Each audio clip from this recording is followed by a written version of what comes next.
வணக்கம். காலம் முழுவதும் காத்திருப்பேன். அத்தியாயம் 10. 1 மாத காலம் ஓடி சென்று விட்டது. அதற்குள் எத்தனை மாறுதல்கள்!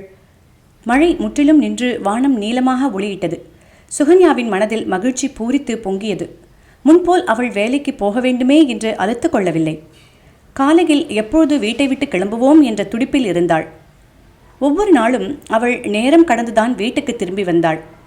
அதற்காக எத்தனை பொய்களை அவள் சொல்ல நேரிட்டது.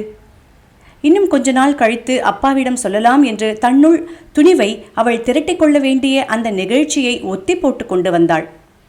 அப்பா சதாசிவம் மாலை 4 மணி வரை நிம்மதியாக பத்திரிகைகளை படித்துக் கொண்டிருப்பார்.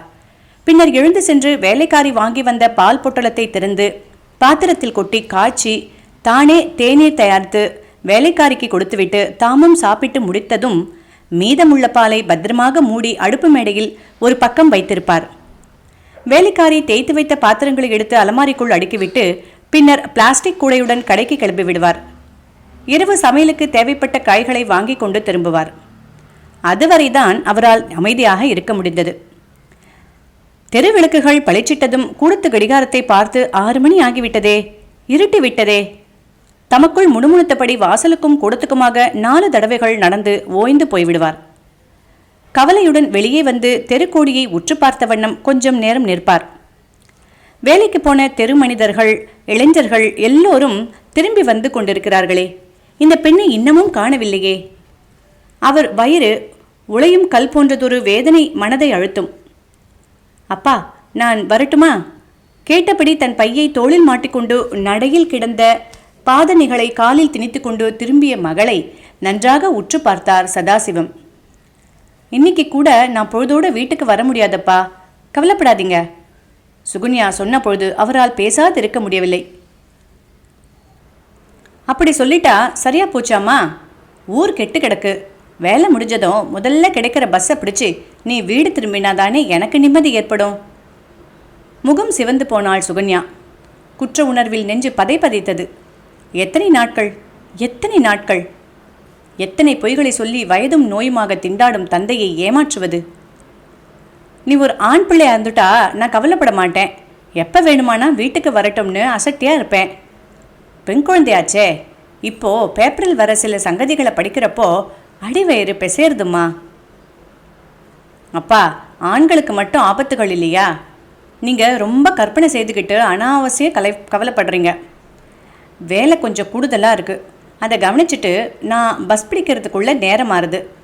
அவள் குரலில் தொனித்த காரம் அவர் வாயை அடக்கியது.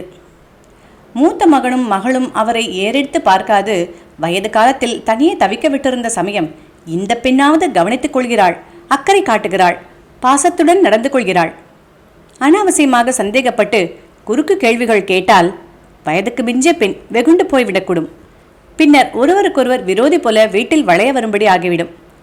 உண்மை காரணம் ஒரு நாள் கட்டாயம் தெரிந்துவிடும். அவசரம் ஏன்? தமது உணர்ச்சிகளை கட்டுப்படுத்தி கொண்டார்.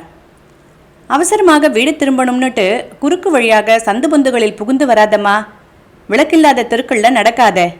ஆள் நடமாட்டமே இல்லாத சாலை கூட ஆபத்து தான். கொஞ்சம் கவனிச்சுக்கோ, தனிந்த குரலில் சொன்னார். எனக்கு தெரியாதாப்பா?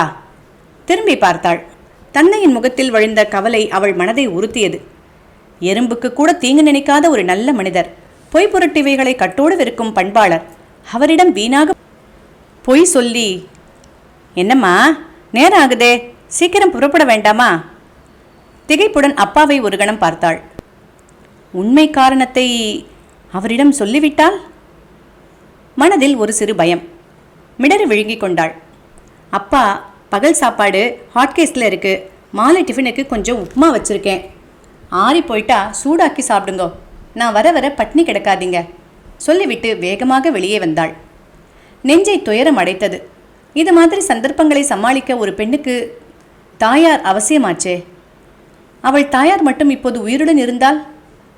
தன்னையே நம்பியிருக்கும் அப்பாவிடம் உண்மையை சொல்லாது ஒளிப்பது ஒரு பெரும் துரோகம் இல்லையா? கண்கள் பணித்தன. என் அலுவலக மேனேஜர் நித்யானந்தனை நான் காதலிக்கிறேன். அவரும் என்னை விரும்புகிறார். கல்யாணம் செய்துக்க ஆசைப்படுறார். இதை ஏன் அப்பாவிடம் துணிவுடன் சொல்லக்கூடாது? காதலிக்க மட்டும் துணிவு ஏற்பட்டிருக்கிறது. காதலனுடன் காரில் ஊரை சுற்றிவிட்டு வீட்டுக்கு நேரம் கழித்து வர துணிவு ஏற்பட்டிருக்கிறது. உண்மையை அப்பாவிடம் ஒப்புக்கொள்ள பயம் ஏன்? ஏன்? தன்னையை சாடிக்கொண்டு வேலைக்கு புறப்பட்டாள். அன்று மாலை அவள் வழக்கம் போல பஸ் நிலையத்தில் காத்து நிற்க, அவன் வழக்கம் போல காருடன் அங்கே வந்து அருகில் நிற்க, யாராவது தெரிந்தவர்கள் பார்த்துவிடப் போகிறார்களே என்ற அச்சத்துடன் அவள் அவனது காரில் ஏறிக்கொள்ள, பூனை கண்மூடினால் பூலோகமே இருண்டு விட்டதாக எண்ணிக்கொள்ளுமாம். அதை போன்றதொரு நம்பிக்கையில் நித்யானந்தத்துடன் காதம்பரி ஈட்டிங் ஹவுஸுக்குள் நுழைந்தாள். அங்கே எல்லா மாநிலத்து உணவு தயாரிப்புகளும் கிடைக்கும். சுவையான தின்பண்டங்கள், ஏசி அறை, பனி படலத்திற்குள்ளே அமிழ்ந்து விட்டது போன்ற மங்கிய விளக்கு வெளிச்சம், மிகவும் மெல்லியதாக ஒலித்த வாத்திய சங்கீதம், எங்கிருந்தோ புகைந்து வரும் மூக்கை தழுவிய மென்மனம்.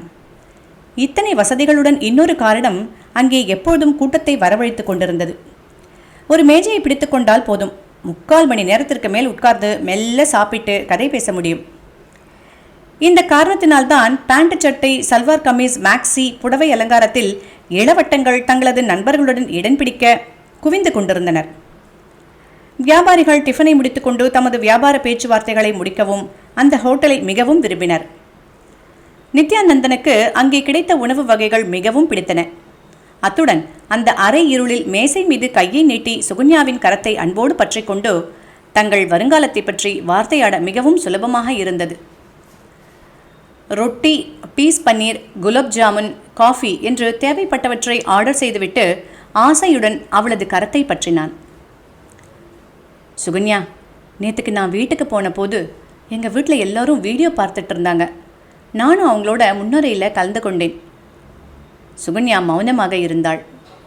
கதையில் ஒரு திருடன் சிலரோட ஒரு லிஃப்ட்டுக்குள்ளே நுழையிறான். மின்விசை கோளாறினால் லிஃப்ட் பாதியிலே நின்றுடுறது. அப்போது எல்லோரும் பதைப்பதைச்சு போயிடுறாங்க, ஒரே ஒரு பெண்மணியை தவிர. எனக்கு அப்போ உன் ஞாபகம்தான் வந்தது. நான் அந்த பெண்மணியை போல சாயலில் இருப்பதாக நினைச்சிங்களா? விளையாட்டாக அவனது கையை கிள்ளினாள். அவங்க வயசான பெண்மணி, ஆனாலும் அந்த மாதிரியான எக்கச்சக்கமான சமயத்தில் கொஞ்சமும் நிதானத்தை இழக்காம பொறுமையாக இருந்தாங்க.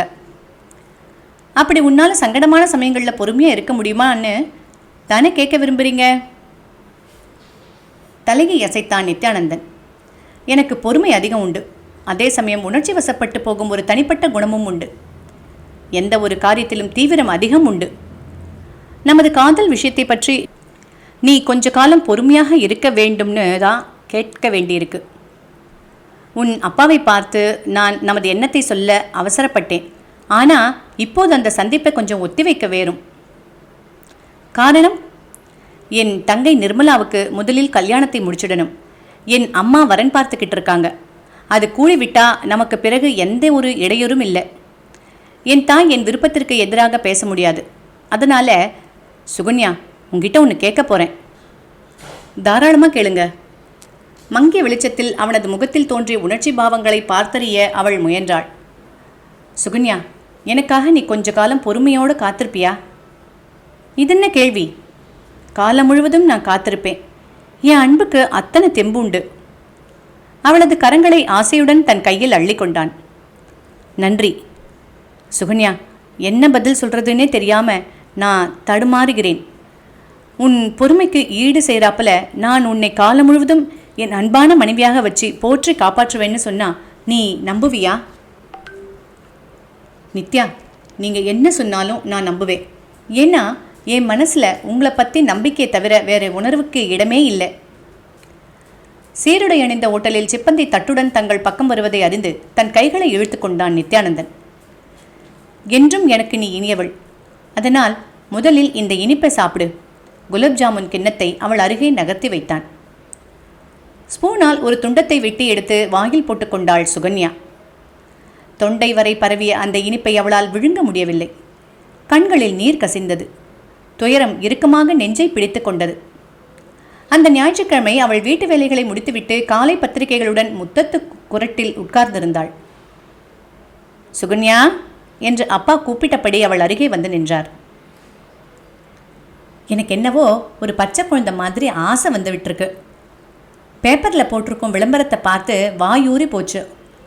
அருகில் இருக்கிற சூப்பர் மார்க்கெட்டு ஞாயிற்றுக்கிழமைகளில் கூட திறந்திருக்கும். நான் போய் திடீர் குலாப் ஜாமுன் தயாரிப்பு பொட்டலை ஒன்று வாங்கிட்டு வரேன். அதோடு ஒரு பேக்கெட் உருளைக்கிழங்கு வறுவலும் வாங்கிட்டு வந்தா இன்னைக்கு நம்ம பகல் டிஃபன் அமர்க்களமாகிடும். ஓட்டை பற்கள் தெரிய அப்பா சிரித்தார். கடைத்தெரு ஹோட்டலிலிருந்து தயாரித்த ஜாமுன்களை வாங்கி கொண்டு விட்டா போச்சு என்றாள் அலுப்புடன். அப்பாவின் முகம் மாறிப்போனது. வாரம் முழுக்க உழைச்சிட்டு வர, இன்னைக்கு சித்த நேரம் ஓய்வாக இருக்க விடாம நான் அதை பண்ணித்தா இதை பண்ணித்தான்னு உன்னை இம்சப்படுத்தக்கூடாது. என்னவோ தத்து பித்துன்னு சொல்லிட்டேன். கடை பலகாரங்கள் வேண்டாம். என்ன எண்ணெயோ என்ன நெய்யோ வயிற்றுக்கு ஒத்துக்காது. அவள் தந்தையை மிகவும் நேசித்தாள்.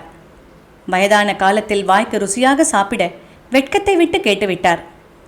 அவள் ஒப்புக்கொள்ளாது மறுத்துவிட்டு இப்போது காதலனுடன் குலோப்ஜாமுனை தின்னும்போது அந்த நினைவு மனதை குடைய அவளுக்கு அழுகை வந்துவிட்டது. சட்டென்று தலையை கவிழ்த்து கொண்டாள். கண்ணீரை கட்டுப்படுத்தி கொண்டாள். மன்னிச்சுக்கோங்க, எனக்கு இன்னைக்கு பசி இல்லை. இதெல்லாம் சாப்பிட பிடிக்கல. காஃபி மட்டும் போதும் என்றாள். வழி நெடுகிலும் நித்யானந்தன் காரை ஓட்டியபடி பல முறை கெஞ்சி கேட்டுக்கொண்டே வந்தான். என்ன சுகன்யா, திடீர்னு ஒரு மாதிரி ஆகிட்ட? நான் சொன்னது உனக்கு பிடிக்கலையா? அதெல்லாம் ஒன்றுமில்லை, இன்னைக்கு உடம்பு அவ்வளவு சுகமாக இல்லை என்று கூறிவிட்டு தெருக்கோடியில் இறங்கி கொண்டாள். வெறும் சாதம் மட்டும் வடிச்சா போதும். காலையில் செய்த குழம்பு கொஞ்சம் மீதி இருக்கு, மோர் இருக்கு, நீ கஷ்டப்படாதம்மா. அப்பா அன்புடன் சொன்னபோது அவளுக்கு அழுகையே வந்துவிட்டது. அன்று இரவு அவள் பலமுறை படுக்கை நின்று எழுந்து உட்கார்ந்து கன்னத்தில் கோடிட்ட கண்ணீரை துடைத்து கொண்டாள். இத்தனை அன்பான அப்பாவிடம், உயிரையே மகள் மீது வைத்து கொண்டிருக்கும் அப்பாவிடம் உண்மையை சொல்லாமல் எத்தனை காலம் அவள் மௌனமாக இருக்க இயலும்? அவளை படித்து ஆளாக்கிய அப்பா வெறும் மோசோற்றை தின்றுவிட்டு உறங்கப் போக சம்மதிக்கும் போது அவள் தன் காதலனுடன் நாளைக்கு ஒரு வகை டிஃபனை வயிறு நிறைய தின்றுவிட்டு வீட்டுக்கு வருவது எத்தனை ஒரு அக்கிரமமான செயல்! இனி மாலை நித்யானந்தத்துடன் டிஃபன் சாப்பிட ஹோட்டலுக்கு போவதை நிறுத்த வேண்டும். அதற்கு பதில் கடற்கரை ஓரமாக சிறிது நேரம் காரில் இருந்தபடி பேசிவிட்டு வீட்டுக்கு வந்து சூடாக அப்பாவுக்கு சமைத்து போட வேண்டும். செத்து பிழைத்து நோயிலிருந்து எழுந்து நோஞ்சானாகிவிட்ட உடம்புடன் தடுமாறி கொண்டிருக்கும் தந்தையை அவள் கவனிக்காது தன் சுகமே பெரிது என்று சுயநலமாக இருப்பது மகா பாவம். நினைக்க நினைக்க நெஞ்சு வெடிக்கும் போன்ற துக்கம் குமுறி எழ அவள் ஓசைப்படாது அழுதாள். நித்யானந்தனை அவள் காதலிக்க தொடங்கிய பின்னர் அவனும் அவளை நேசிக்கிறான் என்ற உண்மையை அறிந்து கொண்ட பின்னர் ஆனந்தத்தில் ஆர்ப்பரிக்க வேண்டிய மனதிலே இனம் காணாத ஒரு திகில், வயிற்றிலே ஒரு சங்கடம், காரணமில்லாத கலவரத்திலே துளிர்க்கும் கண்ணீர். யார் சொன்னது காதல் என்பது ஒரு இன்ப உணர்வு என்று? துயரத்தில் நெஞ்சை கசக்கி பிழியும் ஒரு பயங்கரமான உணர்வு காதல். தனக்குள் எண்ணியபடி தலையணை மீது சாய்ந்தாள். சுகன்யாவுக்கு ஏற்பட்ட இனம் காணாத கலவரத்திற்கு காரணம் அவளுக்கு தெரியாமலேயே உருவாகி கொண்டிருந்தது. அன்று காலை அவள் தன் அலுவலகத்தில் வேலையில் மும்முரமாக ஈடுபட்டு கொண்டிருந்த சமயம் நித்யானந்தனின் தாய் தன் வருங்கால சம்பந்தியை சந்திக்க அடையாறிலிருந்து அவர்களது பங்களாவுக்கு புறப்பட்டிருந்தாள். எல்லாம் வித்யாசாகரின் ஏற்பாடுதான். பெண்ணை பெற்றவள் கொஞ்சம் அடங்கி போக வேண்டும் என்ற நேதி கிணங்கி தங்களது பென்ஸ்காரை ஷியாமளா அனுப்பி அவனை அழைத்து வரச் செய்திருந்தாள். அகலமாக சரிகை கரை போட்ட காஞ்சிபுர சேலையை உடுத்திக்கொண்டு தலை நிறைய மல்லிகைப்பூ அலங்காரத்தில் கையில் பழக்கூடையுடன் பென்சில் புறப்பட்டிருந்தாள். தெருவில் உள்ள யாராவது தன்னுடைய ஆடம்பரமான புறப்பாட்டை கவனிக்க மாட்டார்களா என்று அவளுடைய ஆதங்கம். வீட்டுக்கு 2 பென்ஸ்கார் வைத்திருக்கும் செல்வ சீமான்கள் வாழும் குடியிருப்பு பகுதி அது. யாரும் அவளது புறப்பாட்டை கண்டுகொள்ளவில்லை. வாங்கோ என்று வரவேற்ற ஷியாமளாவின் பின்னால் படிகள் ஏறி அகலமான சலவை கற்கள் பரவிய வராந்தாவை தாண்டி வரவேற்பறைக்குள் வந்தபோது பார்வதி பிரமித்து போனாள். அது மியூசியம் போல, எத்தனை விதமான காட்சி பொருள்களுடன். அட, தலைக்கு மேல் தொங்கும் சரவிளக்கை இன்று முழுவதும் பார்த்து கொண்டிருக்கலாம் போல, எத்தனை அழகு! வியந்தபடி ஷியாமளா காட்டிய சோஃபாவில் உட்கார்ந்தாள். இந்த இடம் மட்டும் நித்யானந்தனுக்கு கிடைத்துவிட்டால் உண்மையில் இது ஒரு புளியங்கொம்பு என்று இன்பமாக பெருமூச்சு விட்டாள். இதோடு 10ஆம் அத்தியாயம் முடிவுற்றது.